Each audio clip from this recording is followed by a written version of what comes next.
கேட்காதவர்கள், திருச்செவிடம் செவி கொடுக்காதவர்கள் என்ற நிலையில் இருக்கிறார். அப்படின்னா என்னன்னா, இந்த 100க்கு ஒருவர் தான் அந்த, அதாவது திருவிழியத்தை வாசிக்கிறதுல 100க்கு ஒருவர் தான் எதை வாசிப்பார் என்றால் சிசிசியை வாசிப்பார். திருச்சபையின் மறைக்கல்வி என்ன சொல்கிறது என்று பார்ப்பார்கள். இதுவே தப்பான ஒரு கணக்கு தான் வருகிறது. ஏனென்றால் 1000ல் ஒருவர் சிசிசி வாசிக்கிறார் என்று வருகிறது. ஆனால் நான் பார்த்ததுவரை ஒரு பங்கிற்கு ஒருவர் தான் இருப்பார். 10,000 பேருக்கு ஒருவர் இருப்பது, சிசிசியை வாசிக்கக்கூடிய நபராக ஒருவர் இருக்கலாம், இல்லை மறை வட்டத்திற்கு ஒருவர் இருக்கலாம். அது திருச்சபையை, அதாவது திருச்சபைக்கு செவி கொடுப்பது. அதாவது இன்றைக்கு நாம் ஒரு ஞாயிற்றுக்கிழமை வாசகத்தை தான் எடுக்கிறோம். பொதுக்காலம் 16வது வாரம் 2வது வருடம் உரிய ஞாயிற்றுக்கிழமை வசனத்தை தான் எடுக்கிறோம். அதுல ஒரு அந்த நற்செய்திக்கு முன் வரும் வாழ்த்தொழி என்பதில் யோவான் 10வது அதிகாரத்துல 27வது வசனம் கொடுக்கப்பட்டிருக்கிறது. அதுல என்ன சொல்றாருன்னா, என் ஆடுகள் எனது குரலுக்கு செவி சாய்க்கின்றன, எனக்கும் அவற்றை தெரியும், அவையும் என்னை பின்தொடர்கின்றன அப்படின்னு ஒரு கருத்தை யோவான்ல இருந்து எடுத்து சொல்லியிருக்கிறார்கள். இந்த செவி சாய்க்கின்றன அப்படிங்கறத இப்ப நான் சொல்லிட்டு இருக்கிறேன். ஆண்டவர் இயேசுவுக்கு செவி சாய்ப்பது என்றால் என்ன? அப்ப இதுல 2 பிரச்சனை வருது. நம்ம 3 எடுத்திருக்கிறோம், 3க்கு வரேன். முதல்ல 2 பிரச்சனை புரிஞ்சிட்டீங்கன்னா தான் 3வது புரியும். முதல் பிரச்சனை எதுனா, திருவிழியமா திருச்சபையின் மறைக்கல்வியா? இதுல 2ல எது ஆண்டவர் இயேசுக்கு செவி சாய்க்கும் நிலை?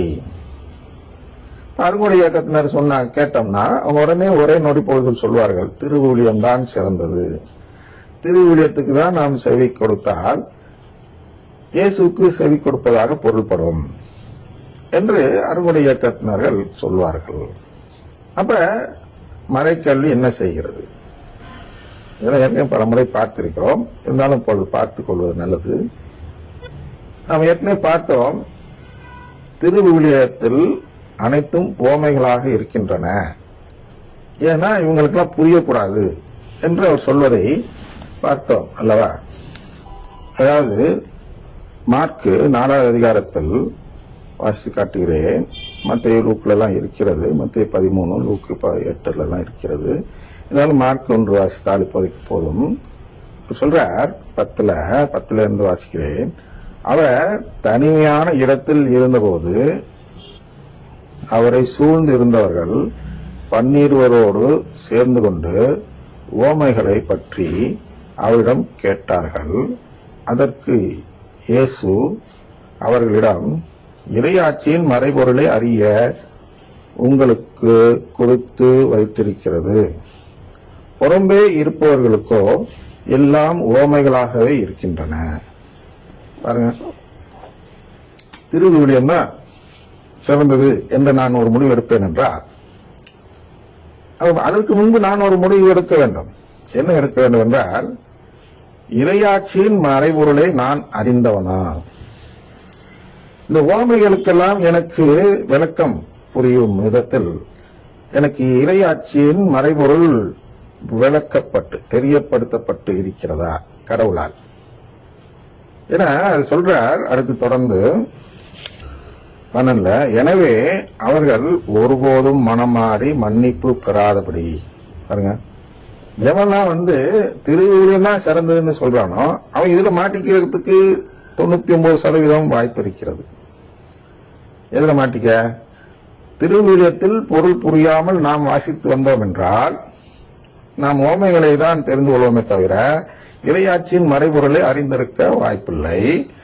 ஒருவேளை நான் இறையாட்சியின் மறைபொருளை அறியாதவனாக நான் திருவிழியத்தை படித்து வந்தால் என் நிலை என்ன என்றால், நான் ஒருபோதும் மனம் மாறி மன்னிப்பு பெறாதபடி மாறிவிடுவேன், கடவுளால் சபிக்கப்பட்டவனாக மாறிவிடுவேன். இந்த வாசி காட்டுக முழுசா முன்னாடி வழக்கம் தந்து விடுகிறேன். அப்ப யாராவது ஒருவர் திருவிழியத்தை வாசிக்கும் பொழுது அதிலிருந்து ஓமைகளின் பொருளை மட்டும், அதாவது இறையாட்சியின் மறைபொருளை அதிலிருந்து எடுக்காமல் பொருளாக ஓமை கூறும் அந்த பொருளை மட்டும் ஒருவர் எடுத்து பார்ப்பார் என்றால் அவர் மனம் மாறி மன்னிப்பு பெற வாய்ப்பே இல்லை. ஏன் கடவுளே உங்களை அது மாதிரி அனுப்புறார். என்னன்னா அது என்ன ஆயிரும் அப்படின்னா அவர் சொல்றார், கண்ணால் தொடர்ந்து பார்த்தும் கண்டு கொள்ளாமலும் காதால் தொடர்ந்து கேட்டும் கருத்தில் கொள்ளாமலும் இருப்பார்கள். கண்ணால தொடர்ந்து நீ பார்த்த, காதால கேட்ப, இதனால் உன் நிலை எப்படி இருக்கும்னா ஒருபோதும் மன்னிப்பு பெறாதபடி உன் நிலை இருக்கும். இதெல்லாம் தொடர்ந்து கேட்டு புண்ணியம் இல்ல, தொடர்ந்து பார்த்து புண்ணியம் இல்ல. இறைவார்த்தைகளில் அடங்கி இருக்கக்கூடிய இறையாட்சியின் மறைபொருளை அறிந்திருக்க வேண்டும்.